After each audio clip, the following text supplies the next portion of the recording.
Henook Baqqalee official YouTube kan jedhu seenuudhaan kanneen oduu kana dhaggeeffachaa fi daawwachaa jirtan akkam jirtu nageenyi koo isin haa qaqqabu jecha kun yeroo hundumaa odeeffannoo haaraa fi battalaa hordofuun kan isin biraan gahu Henook Baqqalee official YouTube'dha.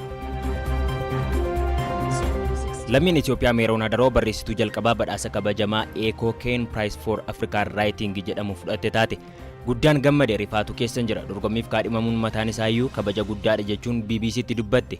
Barreeffamni ittiin mo'atte odeessa waa'ee ilma dhiiraa Geetuu jedhamuu fi gargaarsa dhaabbilee miti mootummaaf deeggarsa alaa argachuuf dhamahaa ture seenessa. Hojiin ishee abbootii murtii gammachiiseera jedhame. Badhaasa kana waan injifatteef Meeroon doolaara Ameerikaa 13,000 birrii Itoophiyaatti miliyoona walakkaa ol ni fudhatti.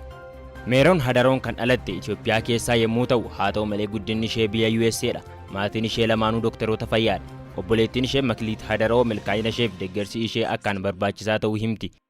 Akka isheen jettutti yeroo hundaa seenessi ishee waa'ee buqqaatotaa, godaantotaa fi kan buqqaatiif saaxilamaniin jalqabdi. Barreeffamni amma ittiin dorgomtee injifattes The Street Sweep jedhama. Yoomessi kitaaba kanaa hoteela Sharaatan Addis kan Finfinnee jirudha. Hoteelli kunis bakka Geetuun itti affeerame ture.